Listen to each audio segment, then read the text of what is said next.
on, Doc. We're almost there. There we go. There we go. Here, give me a coat. One at a time, one at a time. There you go. Here, lie down on the sofa. There you go. Just stretch out there. Now get your pillow.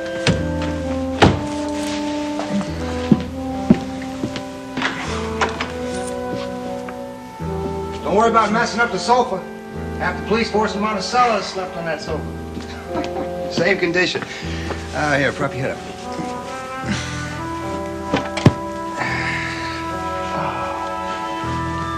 Can't go home, Steve. No, they couldn't go home either. Can't go home. Yeah, I know, you told me. Listen, maybe I should give Nicole a call on the phone. No, don't do that, please. No. Would you like some coffee? No, just a little bit of sleep. Just sleep for a little while. I'll be fine. All right, just relax. Take all the time you want. Tell you the truth, I've got to go over to the Monticello Arms Hotel. Meet Deborah over there. For Owen Madison's suite. He's going to give us a sneak preview of that movie, Mansion of the Dam. Movie. Nola Madison. Yeah, that's the one. Nola Madison. Nola Patterson, I think that's her stage name, right? The witch. Yeah, that's the one. You know, Doc, I think you got things a little messed up over at your office. You said something about Nola Madison playing the role of Martha Corey. It's true, Steve. I wasn't supposed to tell anybody, but it's the truth. Wait a minute, Doc. Did Nola Madison tell you that she was Martha Corey? No, she denied it, but it's true just the same. I see. I'm not crazy, Steve. God knows sometimes I think I am, but this is true. Oh, my head. It's killing me. I just have to sleep. Yeah. I'll get you some aspirin.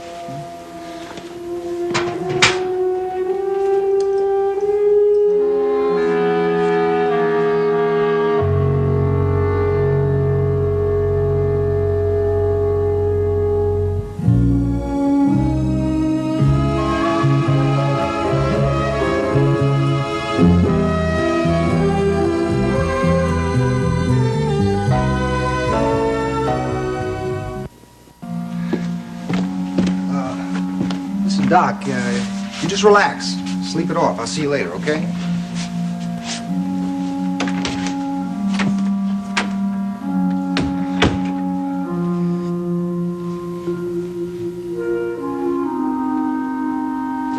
How can I help you, Mrs. Madison? Well, actually, I'm fine. I came by to see how you were feeling. How thoughtful of you. Well, I was hoping those delusions you've been suffering from have passed. Don't recall any delusions, thank you. You still think that neighbor of Deborah's is me in disguise? That I've been giving her gifts of poisoned food? It's utterly absurd. I think it's a remarkable coincidence that as soon as I suggested that was exactly what was happening, Mrs. Corey just moved right out. Oh, well, that is a coincidence. But only that. Look, Mrs. Madison, let's not play this cat and mouse game, all right? As long as Mrs. Corey is gone for good, then I'm not going to need to tell a soul about the thing. Oh, I'm very pleased about that for your sake. Had you made those baseless accusations, well, people would have thought you mad. Absolutely paranoid. That's all you came by to Paranoid. Absolutely paranoid.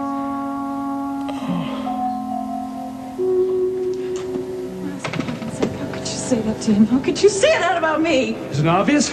I was out of the house 5 minutes before you had your new lover over here. My lover? Are you crazy? Honey, you must have heard us talking about this field trip last night. I don't need to listen to your damn whispers. I knew what you were up to before I heard anything. Without hearing it, that's why I pretended there was that field trip out of town. That you were overjoyed, both you and Derek, alone at last. Stop it! Made one tiny mistake. Should have given you a little more time. Should have given you an extra couple of minutes so you could have both gotten upstairs. No, you're probably much happier down here, weren't you? So you wouldn't disturb the little kid. Wait a second. Just wait a second. I've got more to tell you. Listen, I have to take care of that. Leave it to me. You let go of me, please.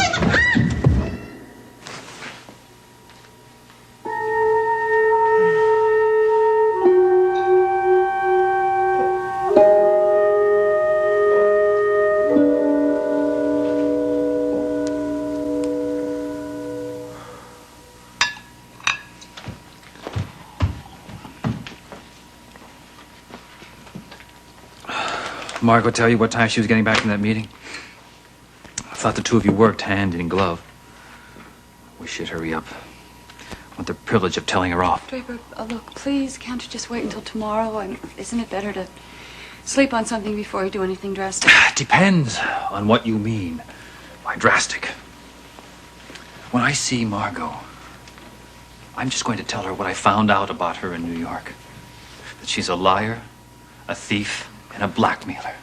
She is a liar, April. She never told you she called Henson back that day. And then she made it sound as if it was Henson's decision not to hire me. She's a thief because she stole the best opportunity I've ever had. And a blackmailer because she threatened Henson. Draper, put the bottle down. Put the bottle down, put the glass down. If you insist on going over to Margo's tonight, you are going to have to drive there. Okay. I won't drink anymore. God, Satisfied? Please change your mind. Look, if nothing else, let me go with you. Draper, the three of us, we can talk about it. Like a family, I have a right to be there. No, I'm not going to let you go, April. You're going to be stuck in the middle like you're always stuck. Look, can't you see my side of this? Of course I do. Well, don't you think I have a right to be angry? Of course you have a right to be angry, and I was angry too when I first found out about it. Yeah. But not angry enough to tell me.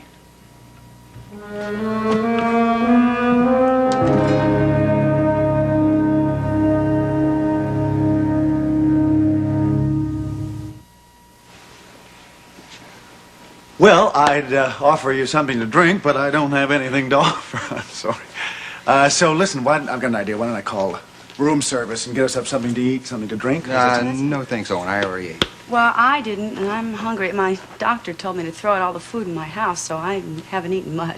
Well, I tell you, they've got this tray of sandwiches or something. That's pretty quick. Sounds good. Okay, and a bottle of Chablis. And some beer? Beer. Beer for the proletariat.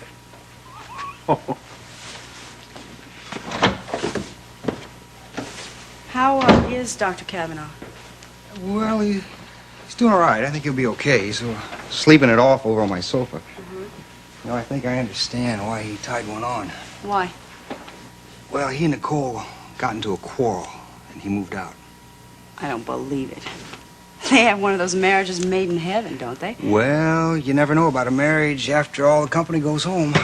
Well. For somebody who's so for marriage, that certainly is a cynical statement. Well, there was another statement that he made that really bothered me. What's that? I mean, he was drunk. He was really stoned. Barely coherent. And I don't know why either, because the bottle was almost full. Maybe he has a low tolerance of liquor or something. Steve, You know? what did he say? Oh, it was about Martha Corey. Mrs. Corey. Mm-hmm. That she wasn't really her. It was like she was Nola Madison in makeup. Oh, that's... Yeah, I know. Thought the same thing. I thought he was out of his tree, but that's what he said. Okay, is everybody ready? The food's on its way, but it's going to be about half an hour. So, what do you say? Why don't we watch the first cassette? Sure, it's a good idea. All right.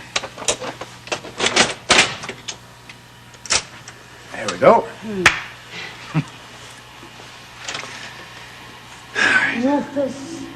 Oh, wait a minute. I think that's the wrong tape there now. It might be some kind of a new introduction. No, it's just wrong. Wait a minute, Owen. Let's watch this. This is Take interesting. from me the ugly countenance of sin. I yield my powers back to the chambers of hell.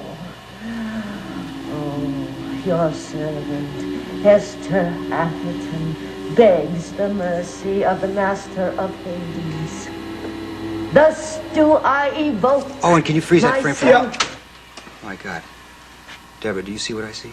Does look just like her. Yeah, it's Nola. It's fantastic makeup, isn't it? Oh, yeah, fantastic. If you modify that makeup some, take off the wig, tone it down. I just don't believe this. And Miles was right. What are you two talking about? Owen, Nola has not only been playing a witch, but a next-door neighbor. What? Nola has been living next door to Deborah for the last month or so under the name of Martha Corey. Yeah, that is true, Owen. I didn't dream that it could have been her. That's because you didn't see Nola Madison in the makeup of Hester Atherton before. I'd like to stay and watch the rest of your movie, but I have some police business to take care of. Yeah, so do I. I'm coming with you. No. You stay here. Talk to Owen about what's happened. I'll call you if anything comes up.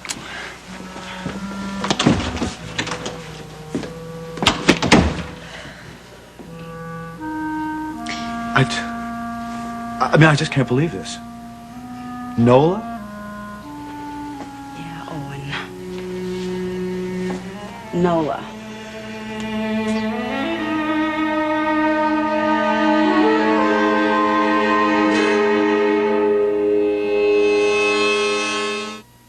I don't know.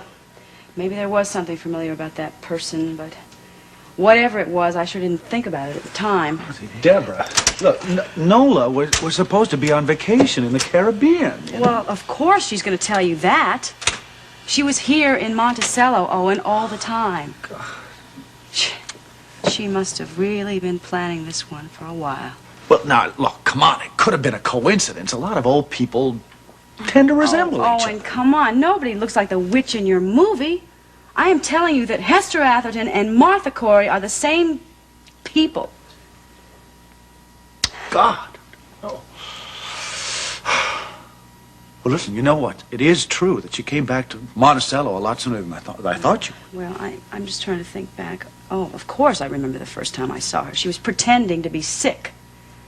I was leaving my apartment, and I heard some moaning and groaning across the hall, so I went over there, knocked on the door to see if I could help. The door was open, and she asked me to come in. How do you like that, huh? Very clever.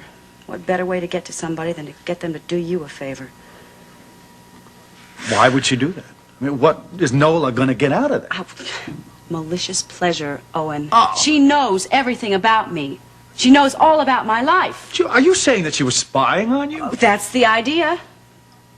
Oh. I think she was probably trying to get some information together to use it against me, to get you to dislike me. Oh, Deborah, come on. She'd never do that. She was so kind to me, Owen. I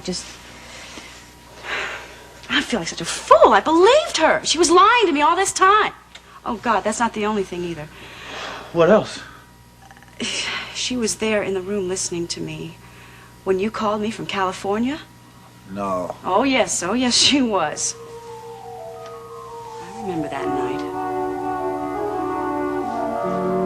I hope you don't think I'm being too motherly. Oh, no, of course not. I appreciate you acting motherly toward me every once in a while. Would you like some tea?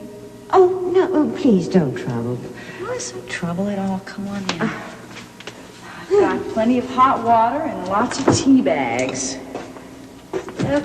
Deborah, you told me about your father, but you never told me about your mother.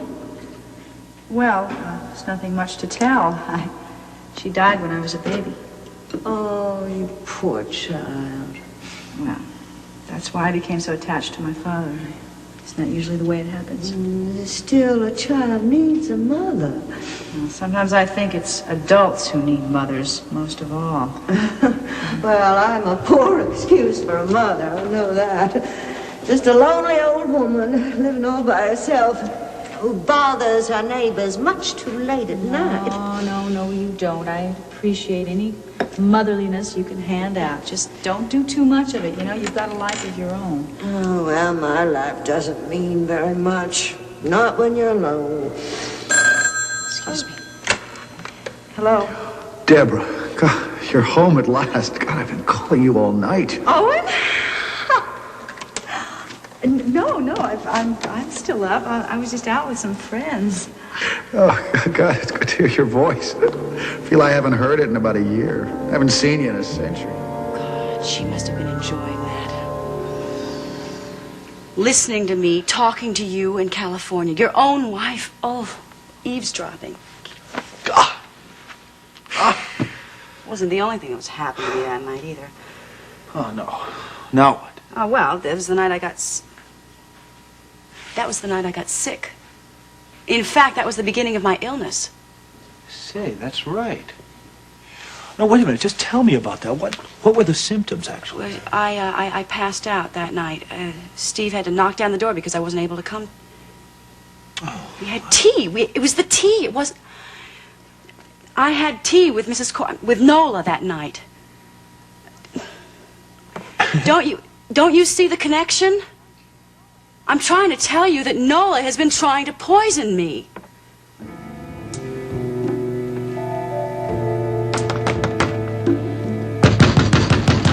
Mrs. Corey?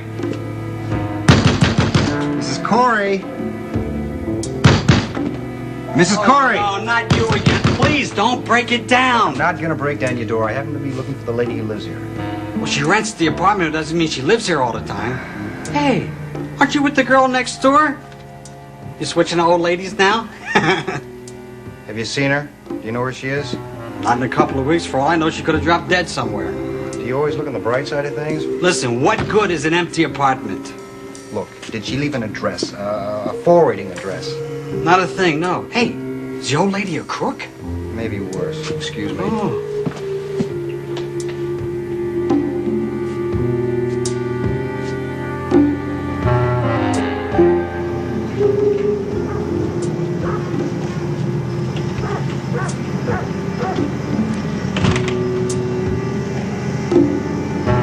Mrs. Corey, there you are. Hey, wait a minute.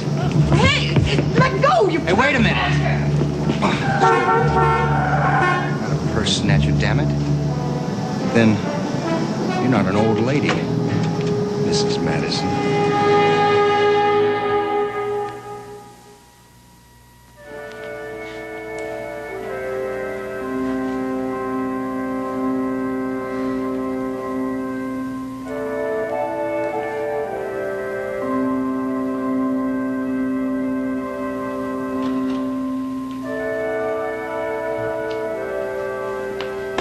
Draper, wait a second. You haven't eaten anything all day. How about I fix you something, huh? April, I'm not hungry. I can't think of food at a time like this. Look, just please don't say anything you'll be sorry about, huh? Look, I told you I'd save my choice comments until I got your mother in person.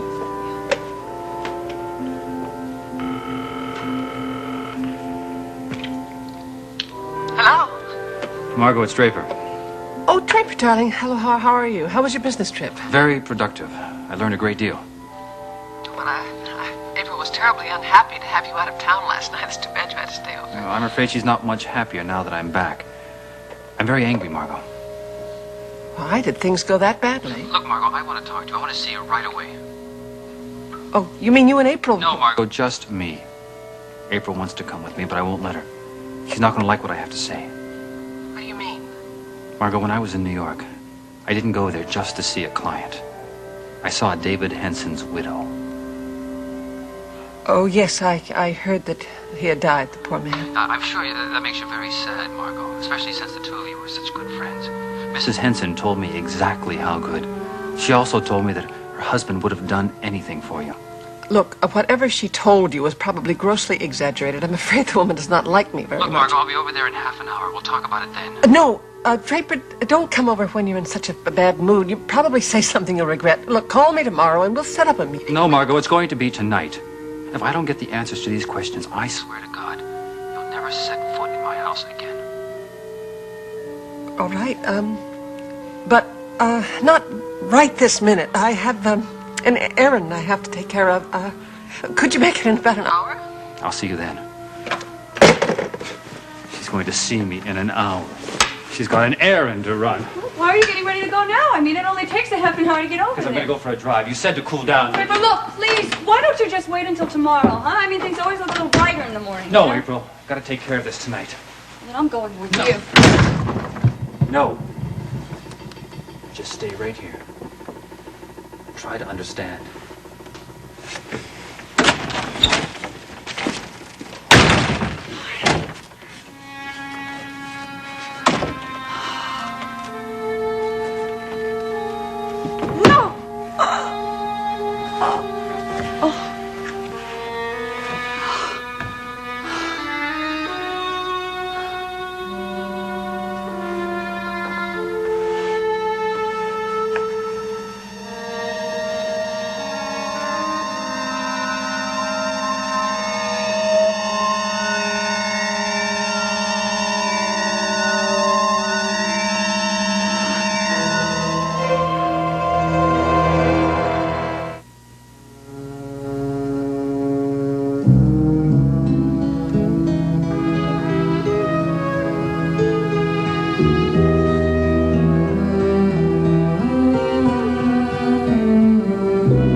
Margo, it's Draper. Oh, Draper, darling. Hello, how are you? How was your business trip? Very productive. I learned a great deal. Well, April was terribly unhappy to have you out of town last night. It's too bad you had to stay over. I'm afraid she's not much happier now that I'm back. I'm very angry, Margo. Why did things go that badly? Look, Margo, I want to talk to you. I want to see you right away. Oh, you mean you and April? No, Margo, just me. April wants to come with me, but I won't let her. She's not going to like what I have to say. What do you mean? Margo, when I was in New York, I didn't go there just to see a client. I saw David Henson's widow. Oh, yes, I heard that he had died, the poor man. I'm sure that makes you very sad, Margo, especially since the two of you were such good friends. Mrs. Henson told me exactly how good. She also told me that her husband would have done anything for you. Look, whatever she told you was probably grossly exaggerated. I'm afraid the woman does not like me very Look, much. Margo, I'll be over there in half an hour. We'll talk about it then. No, Draper, don't come over when you're in such a bad mood. You probably say something you'll regret. Look, call me tomorrow and we'll set up a meeting. No, Margo, it's going to be tonight. If I don't get the answers to these questions, I swear to God, you'll never set foot in my house again. All right, but, not right this minute. I have, an errand I have to take care of. Could you make it in about an hour? I'll see you then. She's going to see me in an hour. She's got an errand to run. Why are you getting ready to go now? I mean, it only takes a half an hour to get over Because there. I'm going to go for a drive. You said to cool down. Draper, look, please, why don't you just wait until tomorrow, huh? I mean, things always look a little brighter in the morning. No, you know? April. Gotta take care of this tonight. Then I'm going with No. you. No. Just stay right here. Try to understand.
Hello?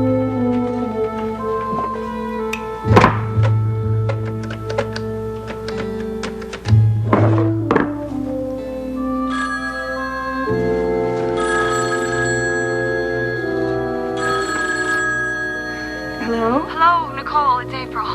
Oh, April. How are you? Well, I'm not too good. Actually, I feel kind of sick. Is it the baby? No, I'm sorry. It's Draper and it's Margo. Listen, is Miles there? I have to talk to him. No, he isn't here.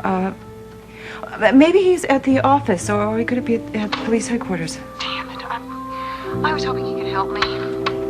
Well, is there something I can do? Oh, no, listen, thanks. Anyway, here you are just home from the hospital. Your husband isn't with you? No, listen, I'm all right. All I've got is a little throbbing around the stitches. Mrs. Goodman is upstairs without him. All I have to do is lie around, take it easy. Speaking of which, I want to apologize for not getting over to the hospital today to bring you home. I promise. It wasn't necessary. Nancy did an excellent job of pickup and delivery. What about Miles? I mean, have you seen him at all today? No, I'm afraid I haven't. But what about you? I'm worried about you. What's going on over there? Oh, nothing. My husband just stormed out of the house. That's all. Well, I wish it were that simple. Nicole, you knew that Draper was in New York, and, well, while he was there, he found out why he didn't get that job. You found out? From whom? From the widow of the man who kept him from getting it. Look, it's a long story, but Margo pressured Henson to keep Draper from getting the job. I've known that for a while. She what? Yeah. And Draper knows? Yes, and it turns out the facts are even worse than I thought they were. And Draper couldn't wait to go over to confront Margo with them. Maybe you should have gone over there with I wanted to. He wouldn't let me. I'm sorry. Look, I just thought that Miles could do something about it, that he could go over there, do something. I don't know. Wish there was something I could do to help. Are you feeling up for having company? Yes, of course. I just can't spend this time waiting by myself. Look, I'll jump in my car. I'll be over there in a little bit. Look, maybe Miles will have called or he'll be home by the time I get there. I wouldn't count on it. I just feel better being around friends. Yeah. You sure you're up for it? Yeah, I'm well enough. Come on over. I'll see you soon. Bye.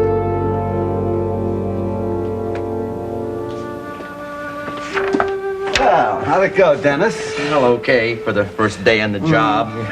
You know, I didn't know there was so much paperwork involved in a job like this. You'll get used to it. Everyone's real security-minded these days. You know how it is. Yeah. Well, I see you got everybody checked in and out. Oh, you know, I didn't even try to get the names like you told me. Nah, don't bother with that for a while. Hey, must be over 100 tenants on this side of the building. Tell you one thing, though. Security really pays off. Only been one robbery in this place since it was built. Penthouse. Oh, the TV lady. Mrs. Dorn? Mrs. Dorn. Claimed she was burglarized. Asked me it was an inside job. But except for that one thing, we've got about the safest place in town here.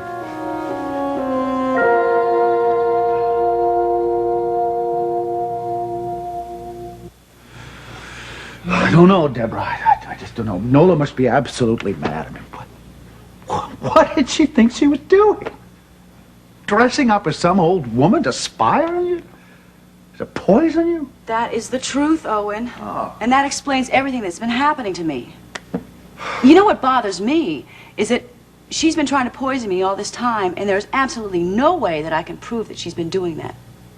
All the evidence has been destroyed. So all I've got is this crazy woman running around in a mask. And boy, if you had seen Martha Corey, you would have known she looked exactly like Hester Atherton. Well, of course, that's where she got the idea. Oh, Nola's really good at makeup. She designed Hester Atherton's makeup herself. Oh, now she's on to Martha Corey for her next creation. I mean, did she really think that she was going to get away with this? I mean, once the movie came out, But you the were going to movie wasn't going to be out for 4 or 5 months. She's had plenty of time to play this little joke on me. And you're sure that you've never seen her in this makeup? No, of course not. You had a closed set. You didn't allow any visitors. Yeah. Steve and I never saw what Hester Atherton looked like. In fact, I have never even seen Nola more than twice in my whole life. I'm not one of her favorite visitors, you know. Yeah, I know. You know, there was one person who visited your set. Oh, who was that? My doctor, Miles Cavanaugh. In fact, he was the one who told Steve about the resemblance. My God, why didn't he mention something about this before? I don't know. Oh, God, Deborah, I just feel terrible about this. I really do. I mean, it's my fault, really. It is. I mean, I got you into this mess. Owen, it wasn't anything you did. I knew I was getting involved with a married man who had a difficult wife. You don't know how difficult. I mean, did she really think this was going to do any good? I mean, what did she think she was doing? Blackening your name? Is that it? Well, look, that's exactly what I think she was trying to do. Look, she told you that I'd been raped, right? That wasn't true. She knows that she's lost you, but she still insists on trying to hurt me. I don't... Even though she knew that I had lost you. I don't know how to read the mind of somebody like that. Well, she must have realized that it was over between us. That it was Steve that you really cared about. You have a tough time admitting that, don't you? It's not easy, no. Why not? It's true. Now, come on, tell me about your weekend. I mean, where did you go? To a cabin up north. Huh? We didn't stay the whole weekend, though. We got a weather report and decided that we better get back to town before we got snowbound. Sure Steve didn't want to leave. We're cops, Owen. You're lovers, Deborah. Yes, we are. Do you love it? Yes. Have you told him? I think he knows. I think that maybe he hasn't been able to accept that idea very much because I am not ready to get tied down to anyone. Oh, I see. So even if Steve wasn't around, you still wouldn't have married me. Oh, don't worry, Deborah. I'm not going to take advantage of the fact that we're alone. I'm not going to put any pressure on you. I just want you to know one thing. As long as you're not married to Steve Guthrie, I want you to understand that there's another man in Monticello who loves you and wants you.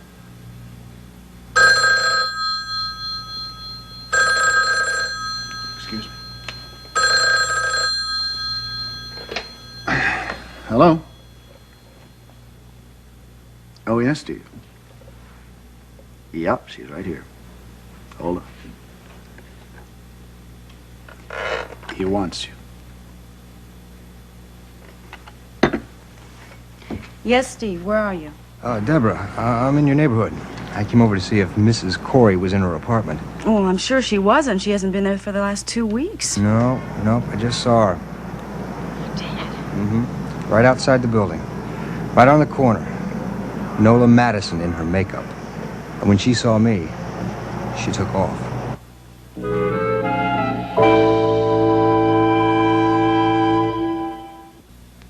Hell, apparently she realizes we're onto her. You think she'll go back to the apartment?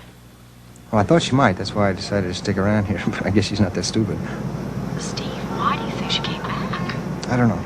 Maybe to pack up her things, move out permanently. Remove all traces of Mrs. Corey. I just realized something. I left Miles in my apartment asleep. Listen, Deborah, I have to go over there. I'll talk to you later. We'll decide what we should do with Nola Madison at another time. Wait a minute, Steve. What are we going to do about her? We cannot arrest her. Why not? Well, what charge? How about impersonating a witch? Oh, come on. That's not a crime. You know it. I mean, there's no statute against disguising yourself. What do you want to do? Just forget about the whole thing? Oh, no. That's not what I mean. I couldn't forget about this if I wanted to. I think I'm going to talk to Mrs. Madison myself. Tell her what I think of her. Yeah, look, Steve, I've got to go now. Oh, yes, I will. Don't worry.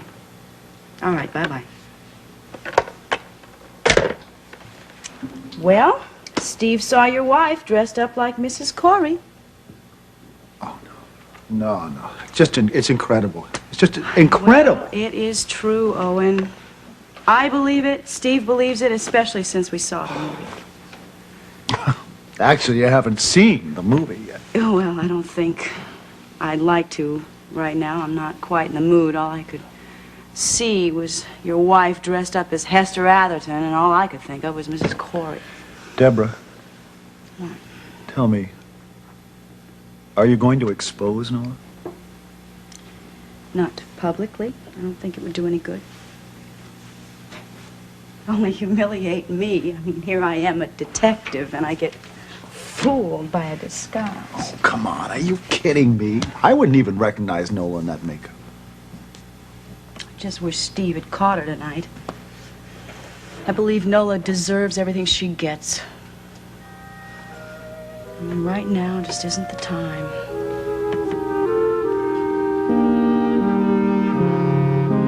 Margo made a slip of the tongue. Something about Henson that made me realize that she knew more about the whole thing than she pretended to be.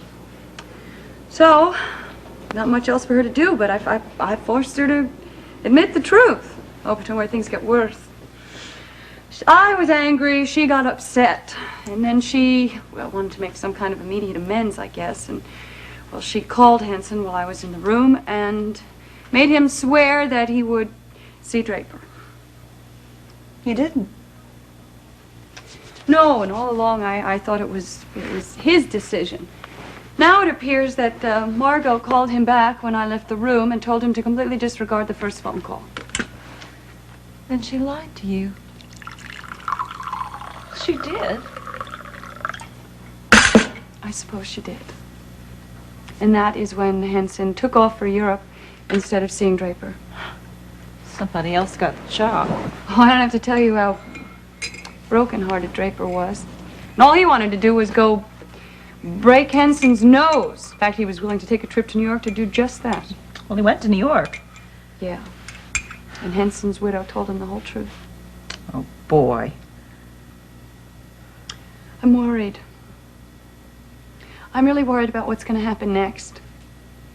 I'm afraid of what Draper will do when he sees Margo. He was really boiling about this? Nicole, I have never seen him this angry, ever. It was cold. God, where's Miles? Listen, I'm going to give him a call at the office. What do you think? Oh, go ahead. I know you usually like to disturb him there, but I mean, it is almost 8 o'clock. He couldn't have any patience now. Anything. He must be going over some forms or something. I warned you. He might be at police headquarters. I'll try him there. April, there's something that I have to tell you. What? Miles won't be coming home tonight. What do you mean? He moved out.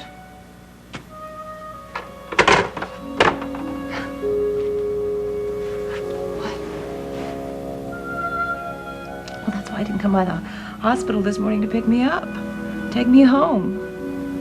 He doesn't consider this to be home at the moment. Oh, come on, Nicole. I mean, I can't believe that. Why would Miles do anything like that? Well, he says he's doing it because he loves me. He's worried about what's happening to him, this crazy jealousy. He's afraid that if he stays here, something else will happen. Something worse than this. Oh, my God, are you telling me that Miles did that? No. He had nothing to do with this. This wasn't his doing. It wasn't. I swear, it wasn't. Now, Miles wouldn't hurt me for the world. No matter how upset he got, he wouldn't. No, I mean, he was wrong to leave me. Nicole, I don't understand. What could change Miles' behavior like this out of the blue? I don't know. I told you about yesterday when Derek Mallory came over to take me to the police training grounds, and Miles went absolutely crazy. Now, he set that entire situation up himself. That's what's so terrifying about it. I mean, he pretended to go out of town so he could trap me. And he did. He trapped me. Innocently. But not in his own mind. Are you trying to tell me that Miles has moved out because Derek Mallory was in his house? He feels responsible about this because I fell when he was yelling at me. He thinks that something else might happen. He's afraid of himself.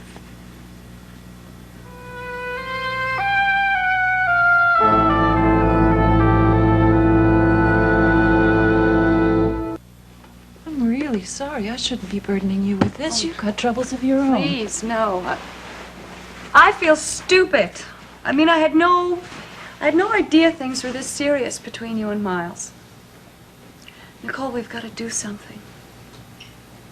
I don't know what to do. I don't know what's wrong.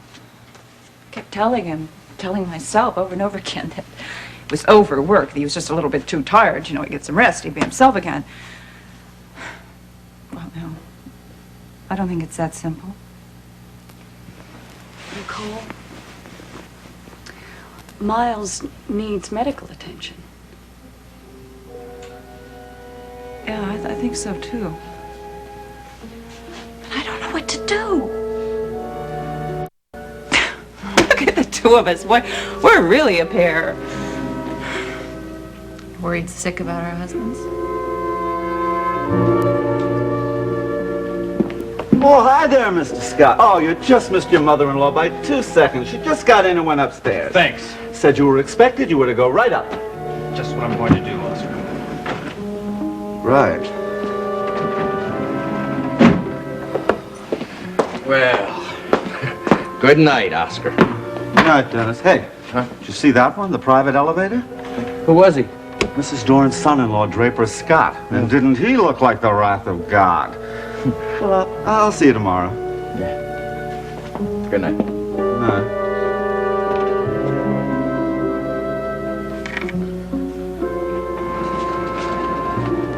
Margo?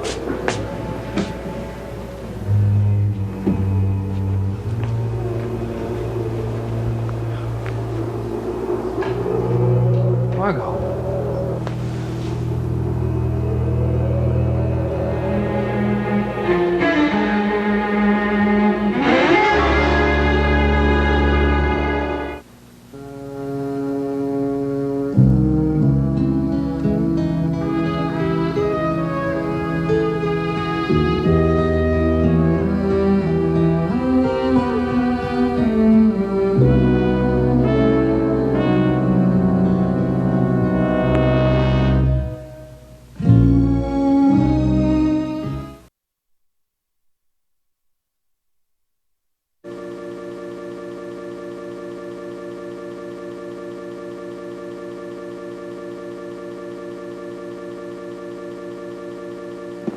Oh, hi there, Mr. Scott. Oh, you just missed your mother-in-law by 2 seconds. She just got in and went upstairs. Thanks. Said you were expected. You were to go right up.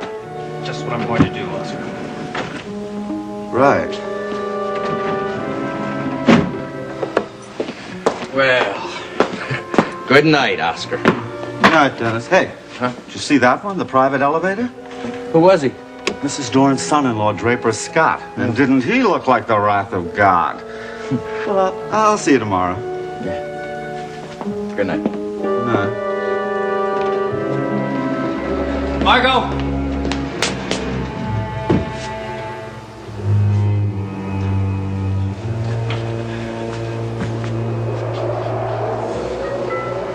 Oh my God, Margo.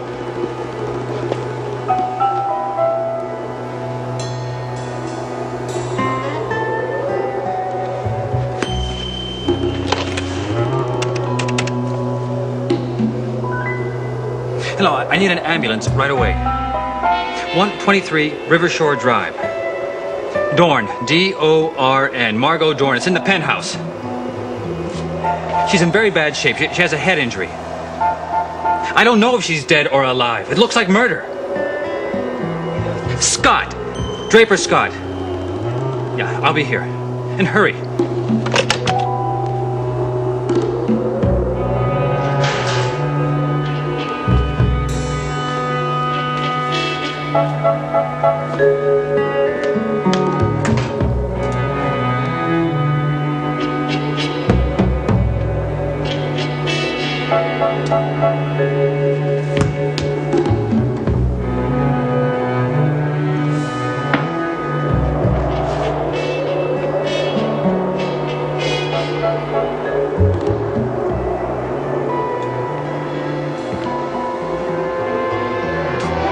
Whoever did this might still be here.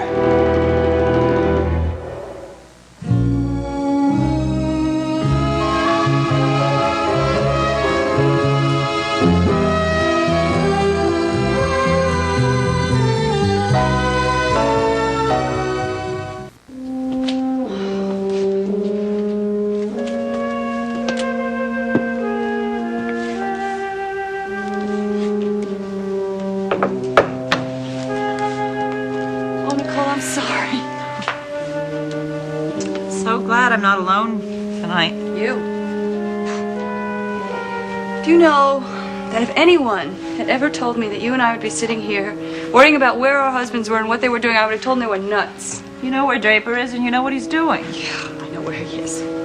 You know, speaking of that, I'm surprised we can't hear the argument from over here. I mean, you're not too far from Margo's. Draper has every right to be very angry. I know he does. I should have gone with him. I would have been able to tone down his anger, but oh, no. This was his argument, just between him and Margo. I'd just be in the middle.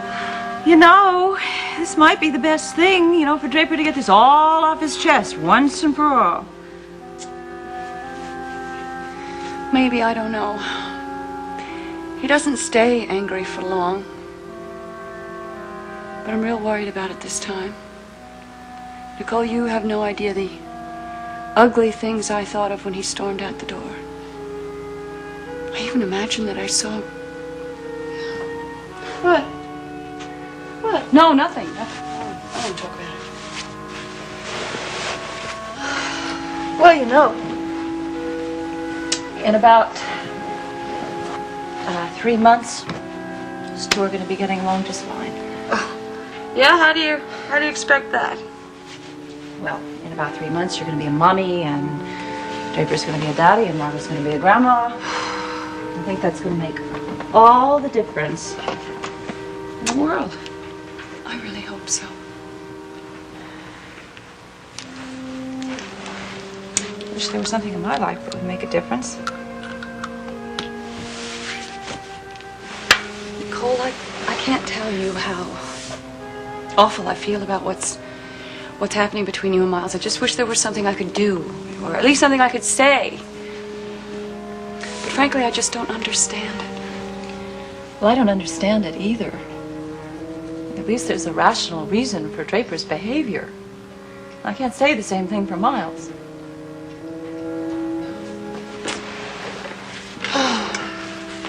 You know, this may sound really off the wall, but I can't help. Nicole, I just have a feeling you're keeping something from me. Yeah.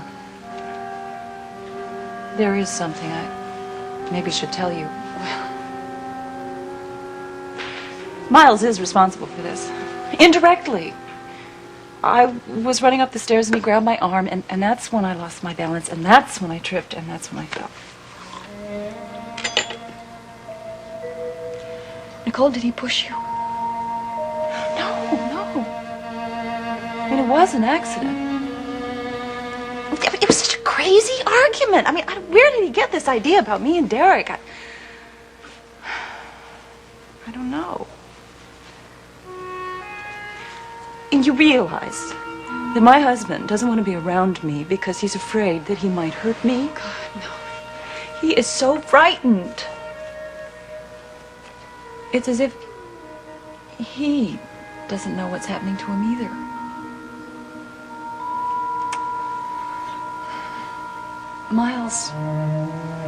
Miles thinks he's losing his mind, doesn't he?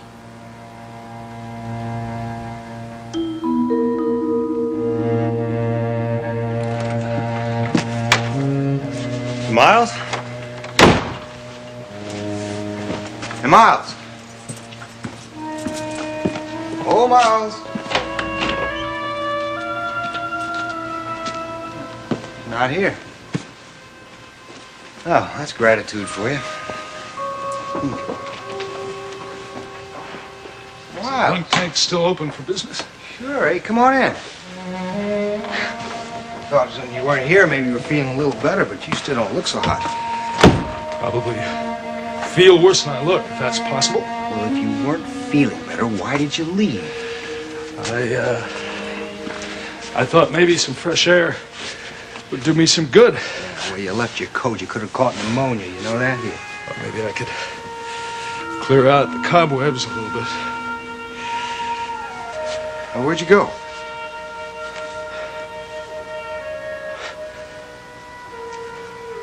I guess a remedy didn't work. I don't have the slightest idea.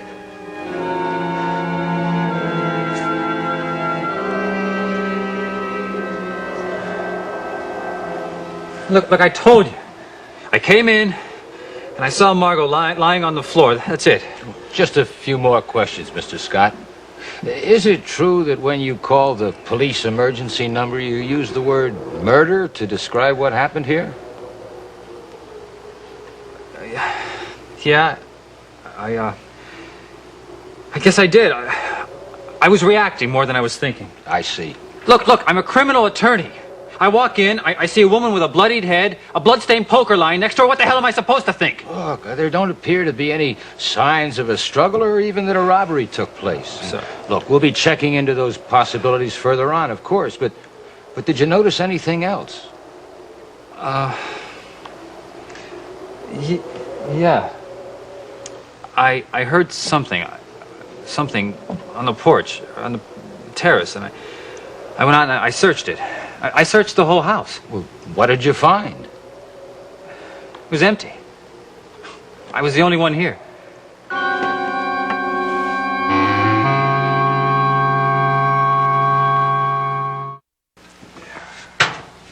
Here, drink this. Be careful, it's hot. You know, coffee doesn't have any medical value at all curing hangovers. You know that? No, I didn't know that. But you still need something to take the chill out of your bones, you know? Very lucky. You could have been mugged out there. You're a good friend, Steve, taking care of me like this. You've done the same for me. No, I don't mean just the coffee and the use of the sofa. The coffee tastes like mud and the sofa's kind of lumpy.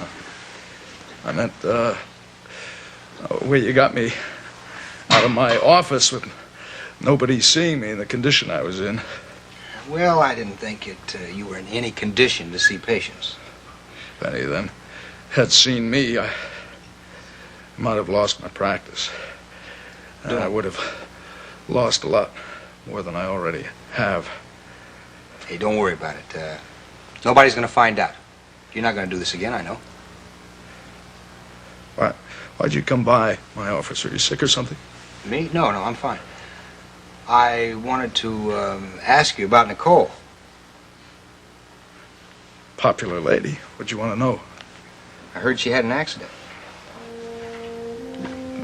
Yeah, she fell on the stairs. What happened?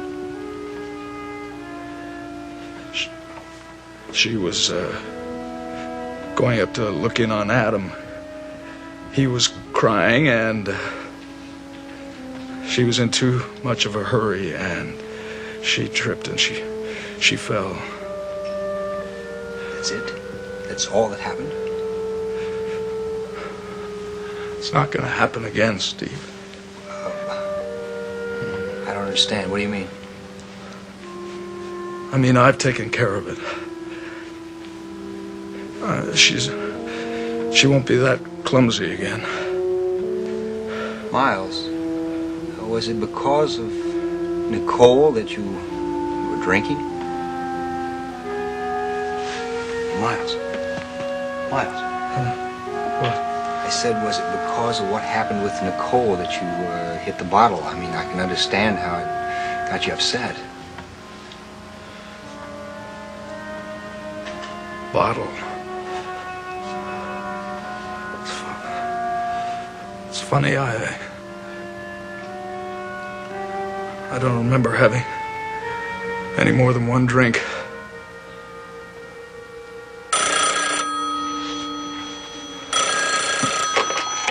Hello? Steve Guthrie? Yeah, this is Steve Guthrie. I'm glad I caught you in. This is Sam Dwyer of the Plain Clothes Squad. Well, Sam, how are you? Fine, but a friend of yours is in the middle of a very touchy situation, and I thought maybe you'd like to know. Yeah, oh, what friend? Well, his name is Draper Scott. Draper? Oh, what's the matter? You need some legal advice? No, we're at the Margo Dorn's apartment. Pretty nice place, except for the bloodstain that's on the carpet. Bloodstains? What happened? Is Draper all right? Yeah, he's okay, but Mrs. Dorn is in pretty bad shape. Someone tried to murder her. You said tried. She's still alive. Yeah, but someone put a very nasty dent in her head with a fireplace tool. The docs are working on her, but it doesn't look good. Sam, do you know who did it? No, not yet. Well, how does Draper fit in the picture? Oh, Mr. Scott discovered the body. Look, I've got a lot of questions for him, but, well, he's in pretty shaken-up condition. Well, you would be, too, if you walked into a scene like that. Well, I thought maybe if he had a friendly face, you know, something that could relax him, make him feel a little easier about things. Yeah, I understand, sure. I'm on my way over. Miles, gotta head over to Margo. I'll tell him when I get back. Poor Miles. It's all he needs. More bad news.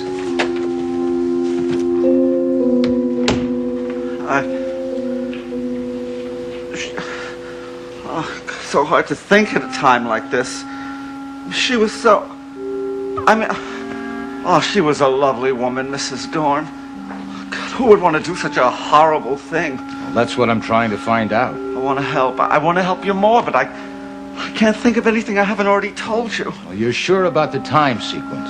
Detective, it is my job to keep track of who comes and goes in this building. I happen to be very good at my job. I'm sure you are, but when these things happen, people get upset and sometimes they become a bit confused. Oh, I am not confused, sir. Mrs. Dorn arrived not more than a minute before Mr. Scott. She said he was expected and I should send him right upstairs, and that is just what I did. And nobody else could have been in this apartment. When Mr. Scott arrived, Mrs. Dorn was alone. And that is the truth. So help me.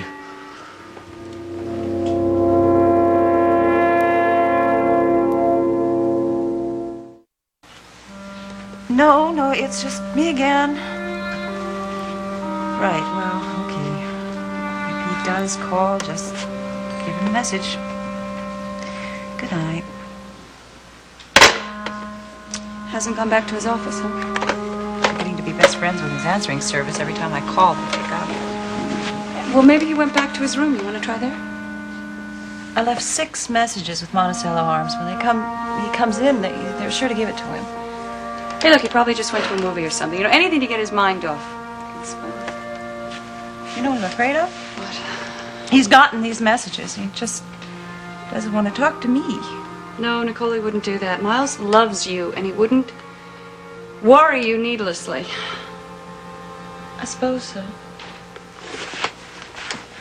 thinking of using this phone myself. Calling Margo, find out what's going on over there. Why don't you? I don't know. Maybe I'm afraid that Draper will think I'm interfering. The argument may be over by now. They may have kissed, made up. I doubt that. But then again, maybe if I do call, I might interrupt the tensions. Well, I can think of a reason for you to call. And tell Draper that you're here in case he decides to go home. That's true. Well, Yeah, I wouldn't want Draper to go home to an empty house, right?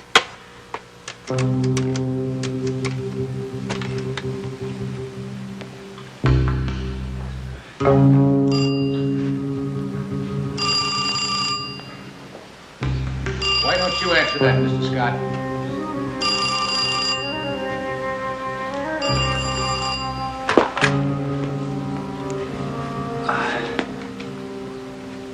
Hello? Draper, Oh, April. why did you answer the phone? Where's Margo? Margo can't come to the phone right now, honey. Oh. Well, you don't sound angry. I'm not angry. We didn't argue, honey. Good. Well, on the same hand, you don't exactly sound right. Honey, something happened. What happened? Tell me. I don't know. I mean, I don't know. It's not all clear yet. Draper, you're not making any sense. Would you please put Margo on the phone? I want to talk to her.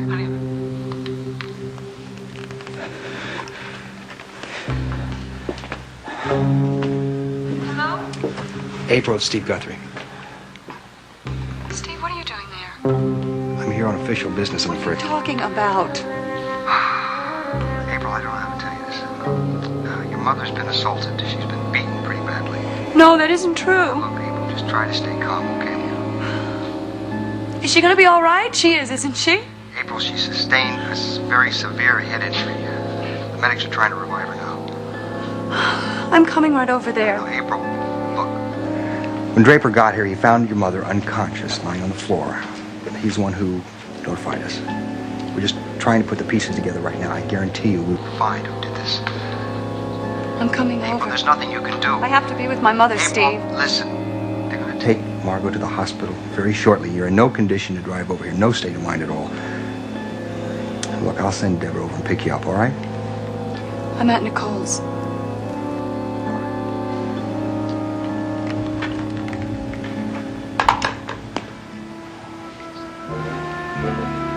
Thanks, Steve. I couldn't talk to her right now. No matter how many times you have to tell somebody that, you never get used to it. I really appreciate it. Draper. Your hands are filthy. How'd they get that way?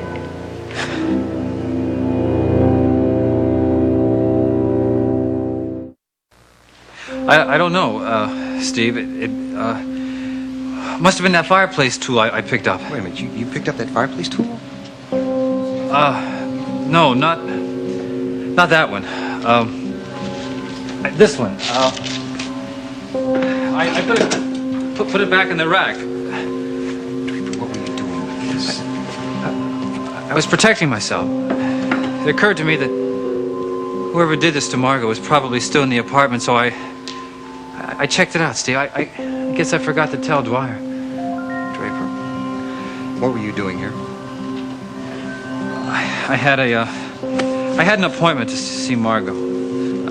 She got me angry about something. I came to confront her. It was personal. I see. Draper, will you relax and tell me what the hell you were doing over here? Yeah. Margo did something to me. I wanted to come over and confront her. I was angry, Steve. You were going to tell her how you felt?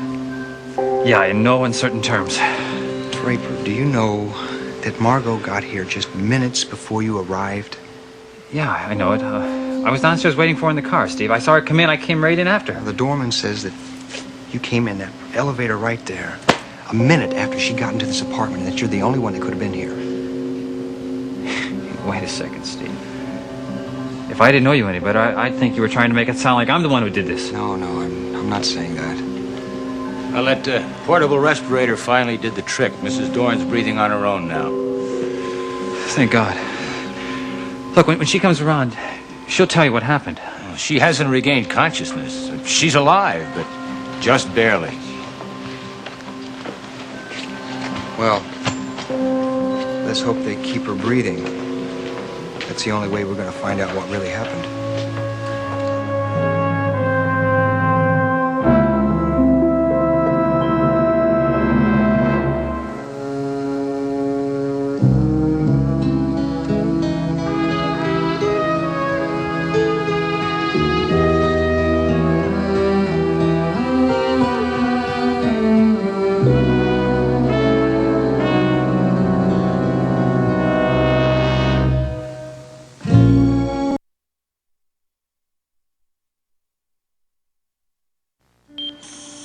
Mrs. Dorn, can you hear me? Do you have any awareness of where you are?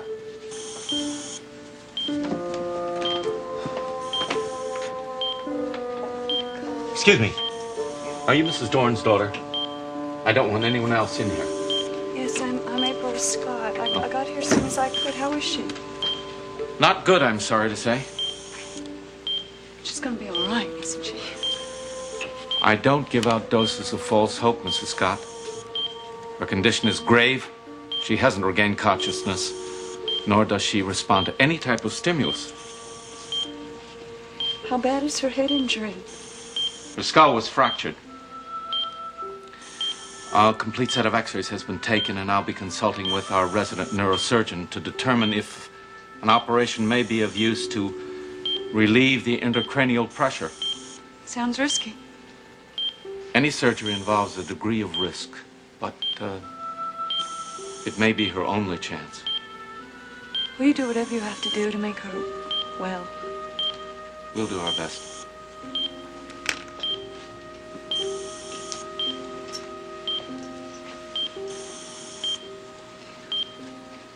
Margo? It's me, April. I'm here, okay? And I'll be here for as long as you need me. Doctor here says you got a bad bump on your noggin. But you're gonna be all right. I believe that.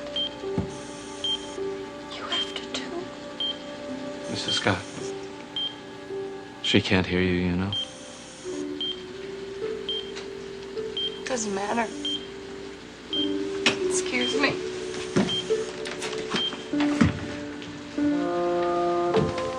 Dr. Marin, to emergency. Draper? Oh, honey. She's in a coma. She didn't even know I was there. She's getting the best possible care. She was, lying there so still and so pale, it's almost as if she's dead. No, don't say that. Don't say it. Don't even think it, April. Margo can't die. She can't.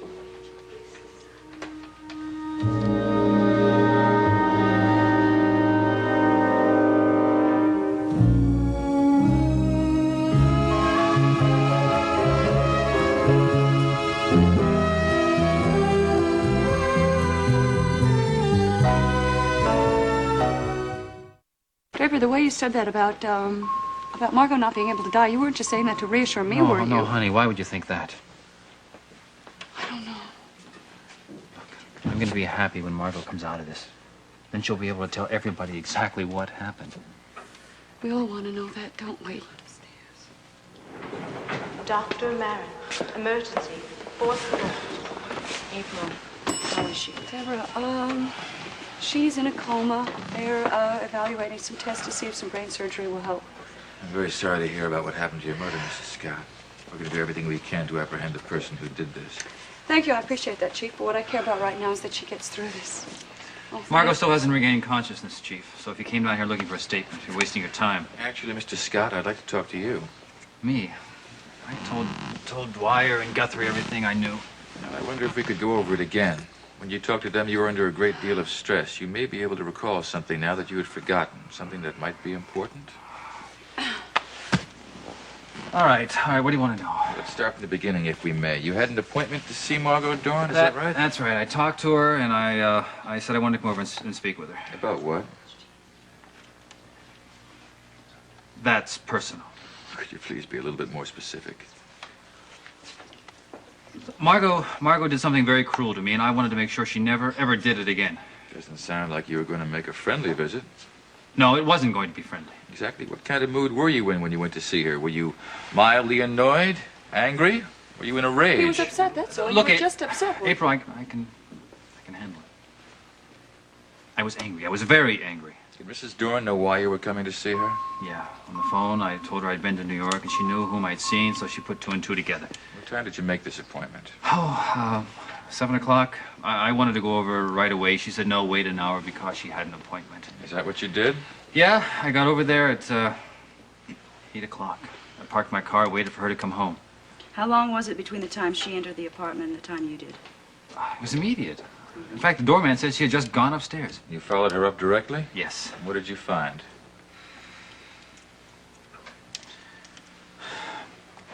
Found Margo on the floor with the blood-stained poker lying next to her. So, according to you, the attack must have taken place between the time that she got out of her elevator and the time that you arrived Yes, there. damn it, it had to. After you found Mrs. Doorman, then what did you do? I phoned for an ambulance. While you were waiting, did you touch anything in the apartment? Yeah, I picked up one of those fireplace tools. Not the one that was used to hurt Margo, though. Why did you do that? Because when I was on the phone, after I got off the phone, I heard a noise out on the terrace. So I went to check it out, and I used the poker to defend myself, protect myself. You didn't need to use it, though, did you? Dr. No. Posner, No, please report to the whole place was cardiac empty. care unit. It was empty. Well, thank you very much, Mrs. Scott. That'll be all for now.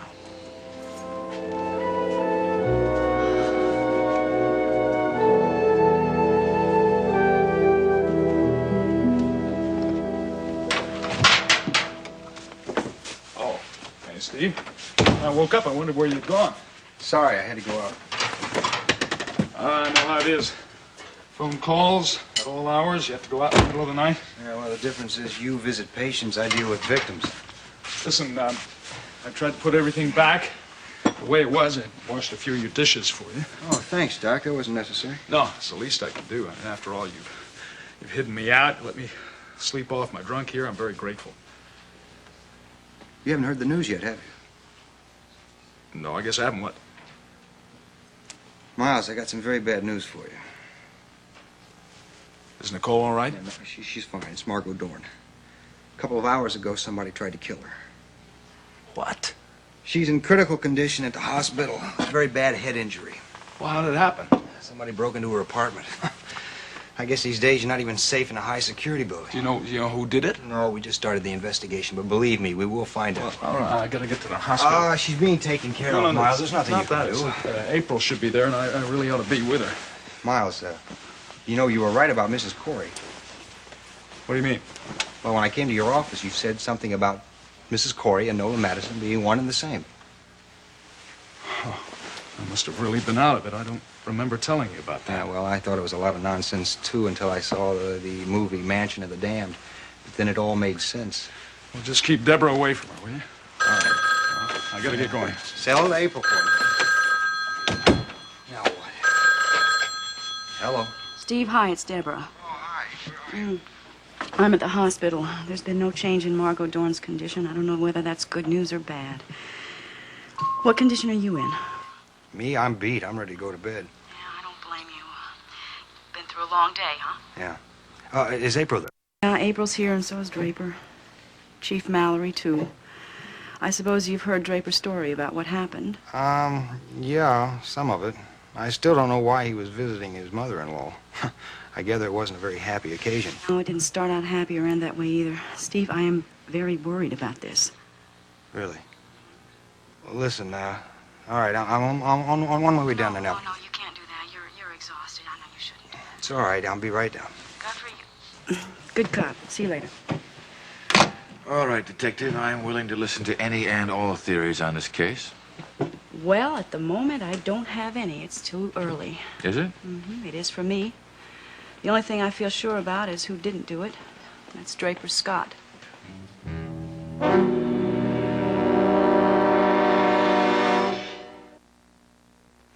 Is that detective work, or is that just woman's intuition? Hey, you asked me for my opinion, Chief. Now, Actually, I haven't even had time to do any investigative work. I haven't been even to the scene of the crime yet. Draper is a friend of yours, isn't he? Yours and Steve's. Yes, he is, and that's why I'm sure that he couldn't have committed a crime like this. He is a very gentle person, Chief. That is a personality judgment, not necessarily a fact. All right, I know. The next thing you're going to say is think of all the so-called gentle people who grab meat axes and hack up their families. You don't need me to tell you that. You're a cop. You already know it. Irene All right. Please Tell me report how to this the crime could have been Floyd committed by nurses. anybody else but Draper Scott. There has got to be a logical explanation. Well, let's hear it.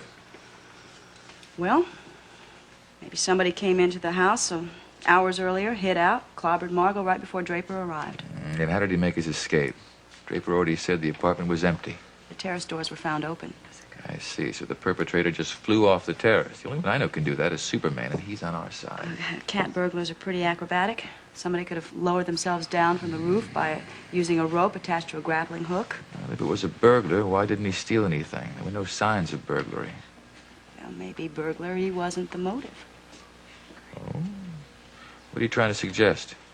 Suggesting that Margo Dorn wasn't the most popular person in Monticello. Running WMON put her in the public eye.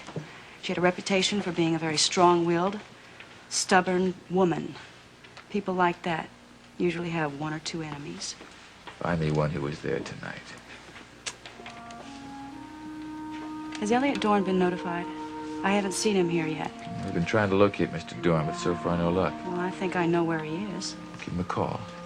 On second thought, I think I would like to notify him in person. Better yet, be my guest. Orderly to the 7th floor with a wheelchair. Oh, God, I'm so cold and shivering. Let me call a doctor for you. No. Let him take a look at you. No, I'm fine. Draper, what are we going to do if Margo dies? Don't say that. No. Nicole's here. Nicole? Hi. How's Margo? She's not doing real well. She's in a coma, and there's some fluid gathering around the brain. Doesn't sound very good. They may have to operate to relieve the pressure. Well, what's the prognosis? I'm sorry. Oh, Nicole, so am I.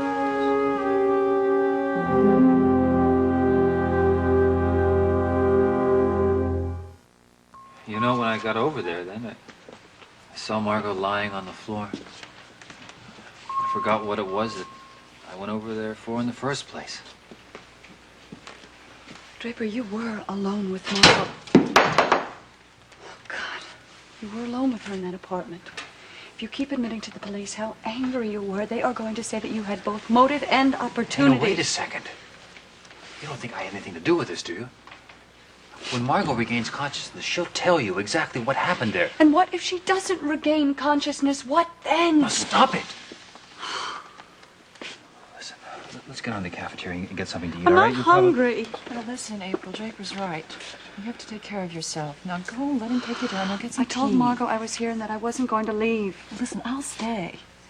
And if there's any news, I'll run right down and I'll tell you. Okay, all right. We'll be right back. Dr. Inglesi, please call extension 337.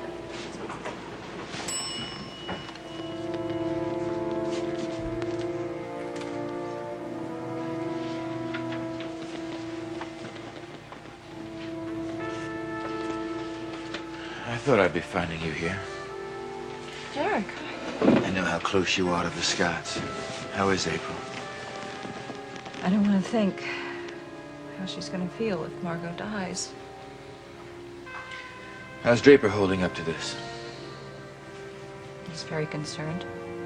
Tell me, just what was Draper's relationship with Margo? Did they get along?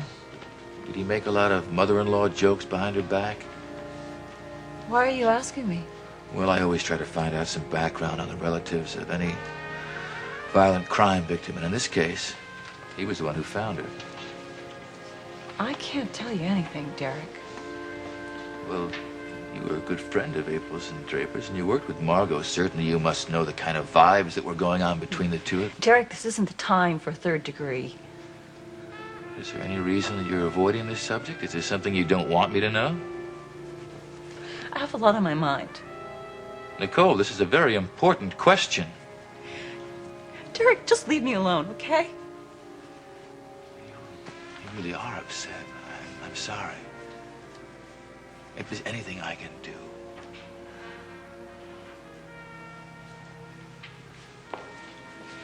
Listen, thanks a lot, okay? I appreciate it.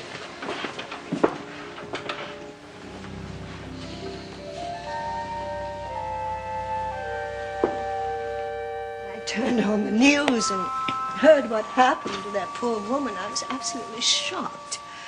You hear about these things taking place all the time, but when it's someone you know... Exactly how well did you know Mrs. Dorn?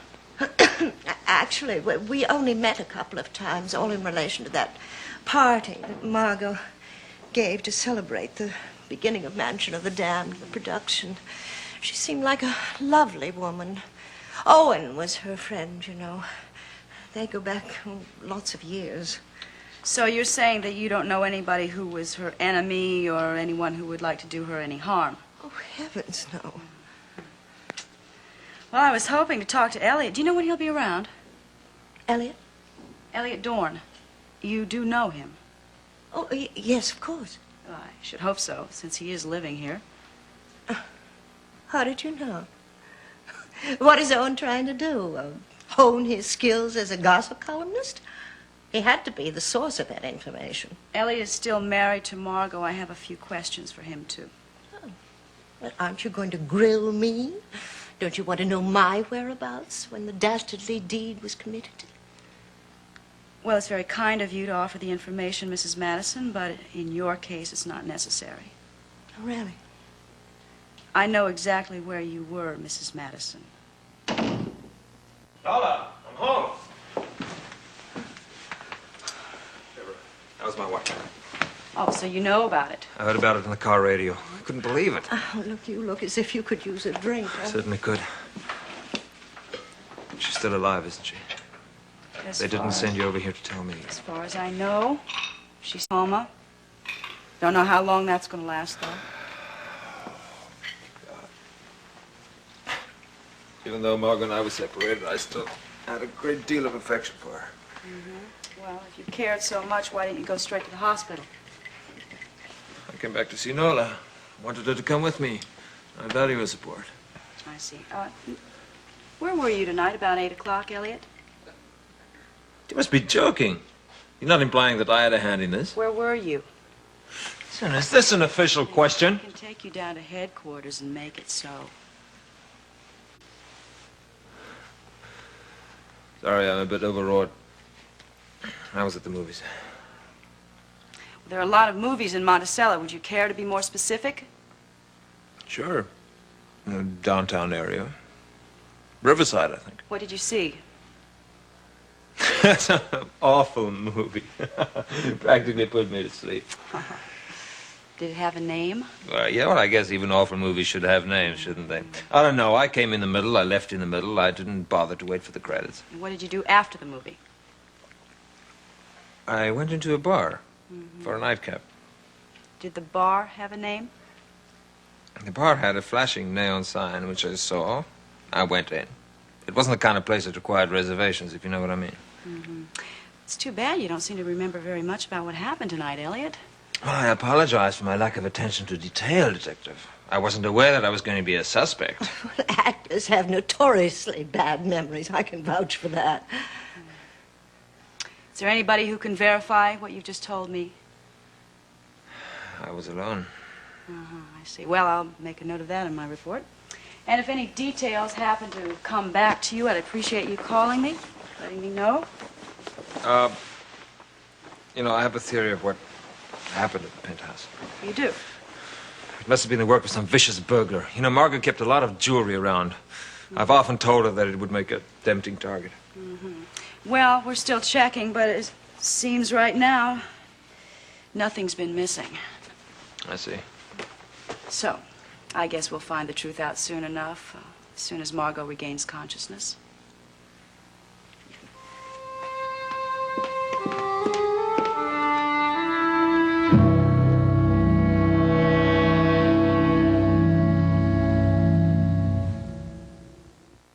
I've known Draper for over 4 years. I think you're barking up the wrong tree. I'm going by the facts, Guthrie. I still think you're making a mistake. There just wasn't enough time for anybody else to get up to that apartment, and Draper was practically on her heels getting there. Well, I think maybe Deborah was right. Maybe somebody was in the apartment before they got there. The day Doorman says that everybody who went up to Margo's apartment that afternoon came back down and left the building. Oh, what does he know? It was his first day on the job. He could have been mistaken. The service elevator was locked. The only way to get in and out of her apartment was through the private elevator, and nobody came out. You've got to give us more time to check this out. Look, I appreciate the fact that he's a friend of yours and you'd like to protect him. But even he admits that when he went up to see her, he was in anything but a pleasant mood. I think you're moving in too soon. Dr. O'Mara to X-ray.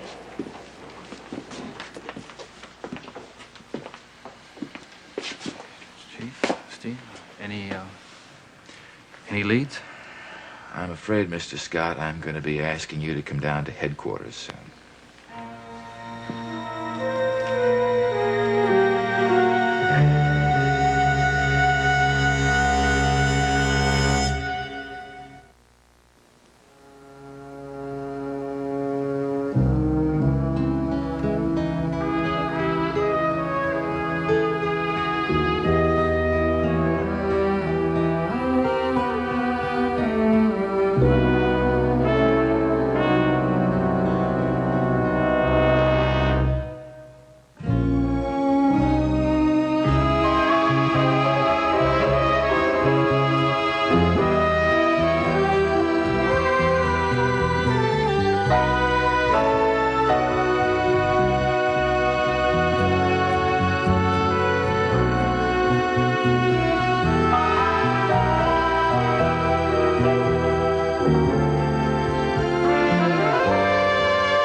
Margo?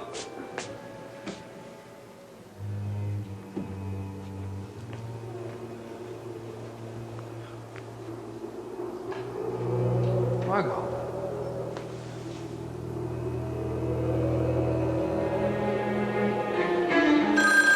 Yes.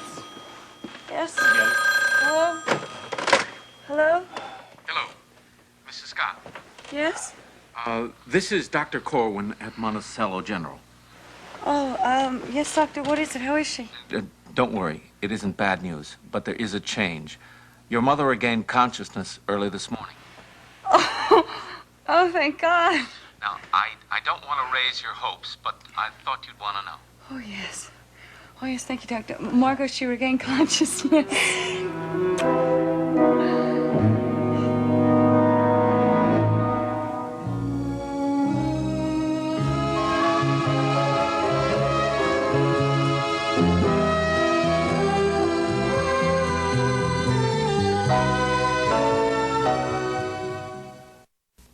But she didn't say anything?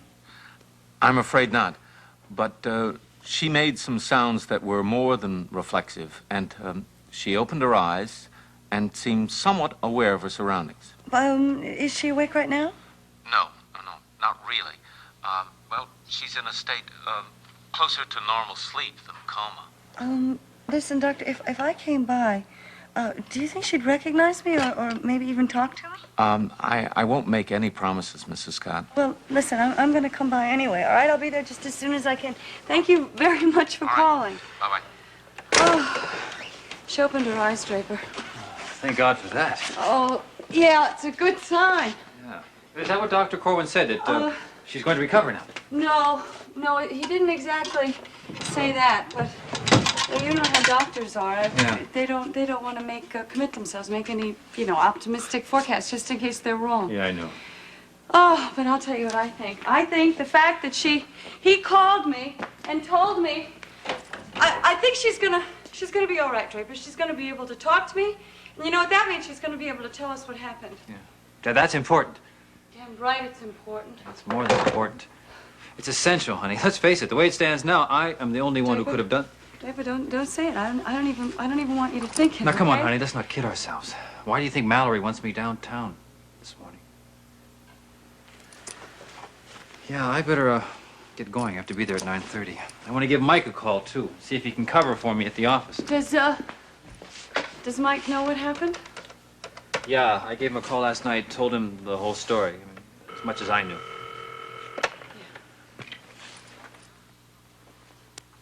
Hello? Mike, it's Draper. Oh, good morning, Draper. Good morning. Anything new to report? Yeah, the doctor called this morning, and Margo has regained consciousness. Well, that's a good sign. Yes, I'm glad to hear that. Considering what you told me last night about the peculiar circumstances. Oh, it is peculiar, Mike. You know, I don't know who did this, but I'll be damned if I can figure out how he got out of that apartment without my seeing him. Well, I'm sure there's a simple explanation. Yeah, if it's so simple, why haven't I figured it out yet? Look, if there's anything I can do, Draper... Yeah, Mike, there is something you can do. I was wondering, could you cover for me at the office this morning? I've got to be down at police headquarters. I see. Well, that's understandable. Naturally, you do have to make a formal statement. Yeah, they want me down there about 9:30. Shouldn't take more than an hour. Tell you what, I'll meet you there. What for? Well, you do have to make an official statement to the police, and in circumstances like that, we always recommend to our clients that they have legal representation. Yeah, but Mike, I haven't been charged with anything. Yes, I realize that. Yeah, okay, Mike. That's a good point. I would appreciate it if you have the time, to be down there.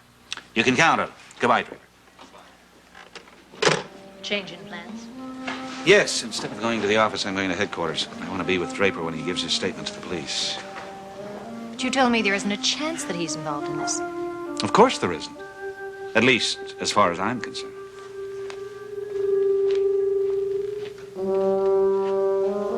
So this was your first day on the job, huh, Dennis? Quite an introduction, wasn't it? Oh, I couldn't believe my ears when I heard about it on the radio. Had you ever met Margo Dorn before, Dennis? No, sir, I hadn't. But as far as I know, she was in her apartment the whole time I was on duty. There must be more than 100 people living on our side of the building, Chief. Takes time to get to know who they are. Yes, of course, but you must know them all by now, Oscar. Well, yes, sir. I've been there since the day the place opened. Now, you're both supposed to announce all visitors before you send them up, is that right? Yes, sir, we do, unless, of course, we know the people and know they're expected. As in the case with Mr. Scott. Yes, sir. I sent him right upstairs in the private elevator on account of Mrs. Dorn told me to do that. But what about other people who went to visit Mrs. Dorn that day? She did have visitors. Oh, yes, sir. She had quite a few. Of course, I didn't know who they were. You don't recall their names, any of them? No, sir, I'm afraid not. You don't keep a record of them? Just the number, miss. That's all we're asked to do. We check the book as each visitor arrives, and then we check it again as they go out. Is that the book? Oh, yes, sir. Brought it with me, just like you asked. Got the place marked for you.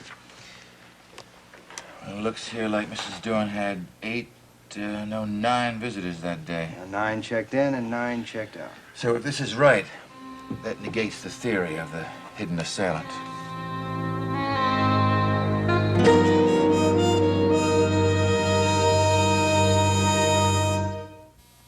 So you came on duty at 7 o'clock, Oscar? What time was it when Mrs. Dorn told you she was expecting her son-in-law? Well, not until she came home about 8. Now, did you see her leave the building? No, sir. She must have gone out during Dennis's shift. What time did you leave, Dennis? Well, I talked with Oscar for a while, about half hour maybe, and then I went down to the basement to change clothes. By the time I got back upstairs, it was almost 8. So you saw Mrs. Dorn then? Oh, no, miss, I didn't. She'd already gone upstairs. But I did see the man. Draper Scott? Yes, at least that's who Oscar said it was.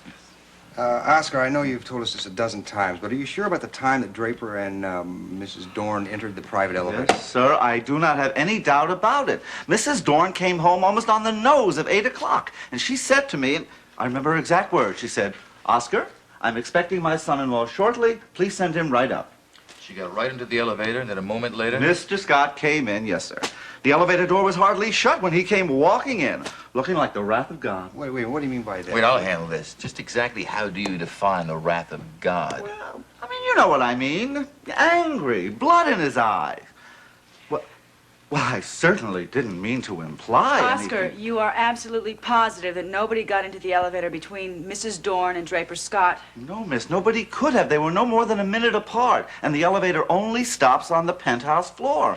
And with the service elevator locked at that hour, the only way in and out of that apartment is through that elevator. Yes, sir. The only way.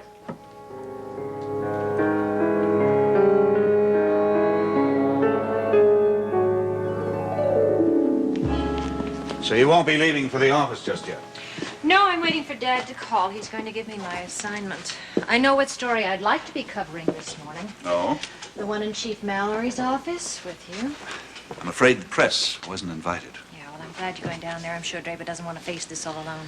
Well, I'm not worried about how Draper will handle himself, but it won't hurt to have two lawyers present. Mike, you're a lot more worried than you're admitting, aren't you?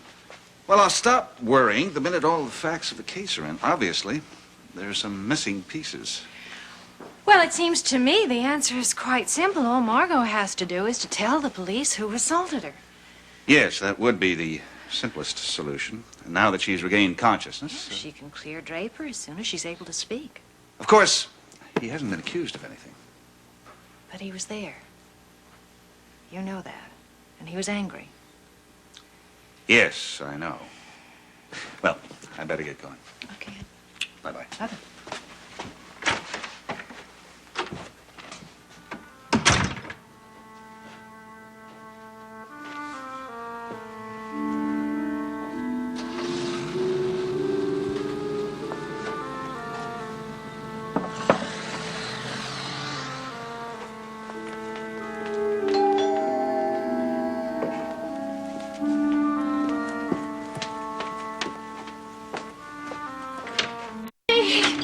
Hey, Mrs. Carr, listen.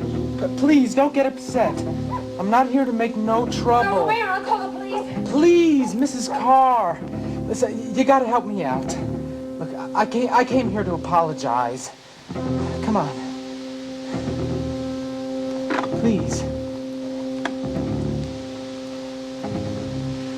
Listen, if you don't accept my apology, they're gonna send me to jail.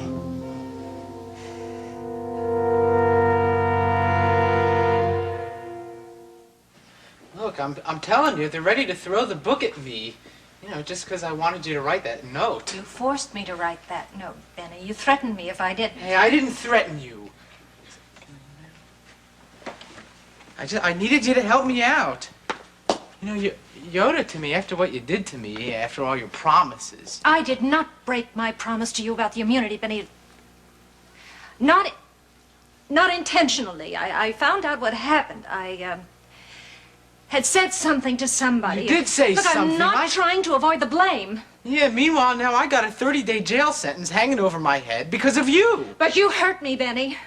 And that was wrong, no matter what provoked you. Yeah, well, how about if I make up for that now? What are you suggesting? How about if I give you what you wanted in the first place? My life story. No. No, I mean the truth this time, Mrs. Carr. The whole truth. Not any, what'd you say, hearts and flowers. You know, I swear it. I'll tell you how I got started in the business, how I operate, everything. I'll show you the whole thing. Huh? How could I trust you? Just give me one more chance. Just one more. Look, I'll even show you where I get this stuff. All right? We got a deal? Come on. Come on. What do you say? Benny, that's, I've been waiting for that phone call. It's very important. Look, can we talk about this some other time, all right? Just some other time.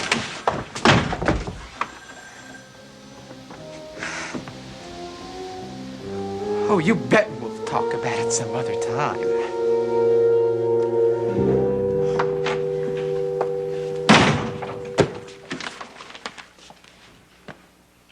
don't you catch up on your reading in your own office? Oh, I don't have a newspaper in my office. Be my guest. Take mine. Well, you read it, huh? What do you think of the Margo Dorn story? This guy's supposed to be your best friend? How about that? Boy, who'd have believed it? Mild-mannered attorney steps in the elevator and emerges as a hulking Avenger. If you're saying that Draper attacked his mother-in-law, you're obviously not reading the same story that I read. I'm just reading between the lines, boss. Between the lines? Hey, that's our job, you know. We are lawyers. You're right. It doesn't come right out and say that he did it, but if he didn't, who did, huh? Yeah, here. Yeah. The doorman says, quote, "There wasn't anybody else but those two up there," unquote. The investigation hasn't even started yet. Sure it has. It says right here, intensive police investigation. Will you forget it? He said he didn't do it, so he didn't. Simple as that, huh? Simple as that. Boss, why do you have all those books up there on the wall? I think you need a bit of professional advice. You know, you're supposed to be the district attorney, the chief prosecutor. Now, I don't think it'd be good for your image if you let it known that because somebody says they didn't do it, that's enough evidence for you. I'm not talking about somebody. I'm talking about a man I've known for years, ever since I came to Well, Monticello. then obviously you don't know him very well. Look, we are always hearing stories about how some nice, law-abiding citizen suddenly goes crazy and starts killing people. And this was his mother-in-law. Now, that's an honored American tradition, isn't it? I mean, hating your mother-in-law? Except in this particular case, pretty boy Scott got carried away. I think you better leave now. We both have a lot of work to do this morning. Wait a minute, now, do you have a hulking Avenger Act, too? Get out of here, would you? Okay, I'm going. You are turning a bit green around the edges. You know, a bit of advice, boss. And if I were you, when I go over to your pal Draper's house, I'd be careful when he suggests poking the fire. Okay, I'm gone.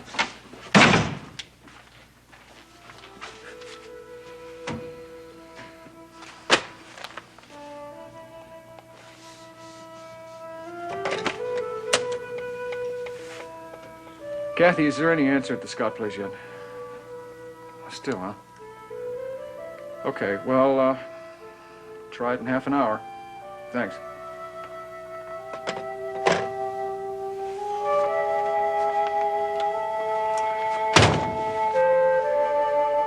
No, I didn't call Margo earlier. My wife told me she was out at a political meeting with Geraldine Saxon. That's not so, Draper. From our information, we know that Margo didn't leave her apartment all day. Didn't even go to the TV studio. Well, my wife thought she was out then. Maybe that's just what she wanted you to know. Give you a chance to cool down.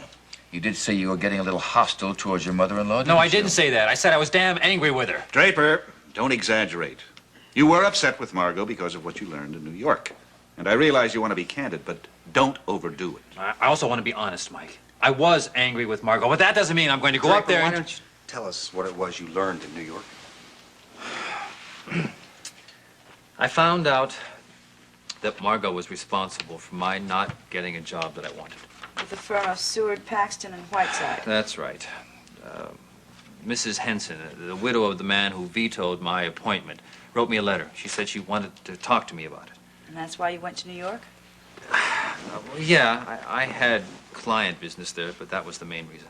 So that really meant a great deal to you. Of course it meant a great deal to me. I wanted the job. I couldn't figure out why the man stood in my way. Mrs. Henson told me his veto was a favor to Margo. Draper, why do you think it was so important for Margo to keep you from getting this job? Because she didn't want her daughter to leave Monticello. Which would have meant you would have had to relocate. Yeah. So you finally were able to reach Margo by phone at 7 o'clock, is that right? That's right. I called Margo, and I said I wanted to come over right away. She said no, because she had an errand to run. I was to give her an hour. It takes about half an hour to get over to Oakdale from your house, doesn't it? That's right. I left around 5 minutes after 7. Thought a long drive would cool me down.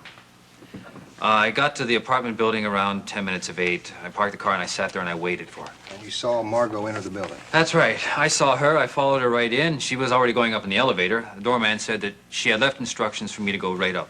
So you went up immediately? Yeah, the elevator came back and I went up. And what happened when you got there? Well, I walked in and the terrace doors were open. The room was dark. I found the body. I couldn't tell whether she was alive or dead. I knew it was serious, though. I called for an ambulance. And then I heard a noise out on the terrace.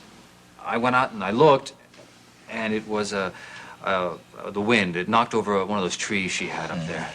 Is it true when Detective Guthrie got to the apartment, you had smudges of soot on your hands? Yeah. I picked up one of those fireplace tools when I heard the noise. I figured if the assailant were still there, I should have some sort of protection. I see. And then I took the fireplace tool around with me when I checked out the rest of the apartment. I was sure. I mean, I was positive that the person who did this had to be still in the apartment. Why do you say had to be? Because I waited for Margo. I saw her go in. I saw her go into the elevator. I took the very next elevator up there. The person had to be up there. Draper, it's not up to you to speculate. Obviously, there was an assailant. How he managed this sleight of hand is a police question. Don't you try to answer it.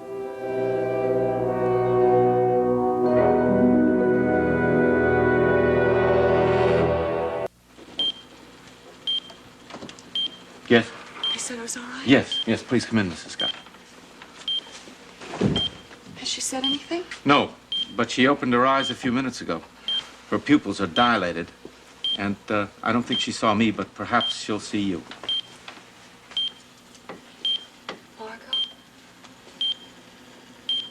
Margo, it's April. Remember, I made no promises. Margo, can you hear me? It's April. Oh, God, please get well. Dr. Corwin says that you were awake a little while ago. Please wake up now. Please. Doctor, look, her eyes are opening. Yes, but I don't think she can see us. Margo, can you see me? Okay, that's okay. Will you just listen? Margo, please try to speak to us. Please try to tell us what happened that night. Anything, just one word. Oh, Margo, it's important. You have no idea how important it is. Please. Doctor, she said something. Well, she made a sound anyway. Margo, I'm sorry. I'm sorry for what happened to you. It was terrible. But something else is happening now, Margo. Something because of it. Margo, there are people that think that Draper is responsible for this. But he couldn't have done it, could he? I'm sure the only reason they think he did it is because he was alone with you in the apartment. But he couldn't have been alone, could he? There had to be someone else there who did this thing to you, who hurt you. Gotta tell someone. Mrs. Scott, I don't think she can hear you. She's gotta hear me. She's gotta understand, Margo. Draper is down at police headquarters. They suspect that he did it. He couldn't have done it to you, right? He couldn't have done this to you. I think she's trying to say something. Margo, please, I beg you. Please tell me that Draper is innocent.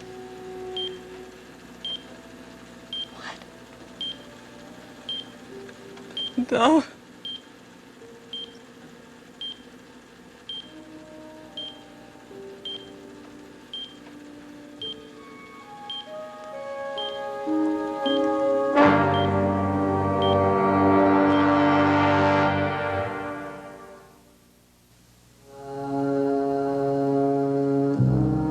Seems as though a harmony is hard to find,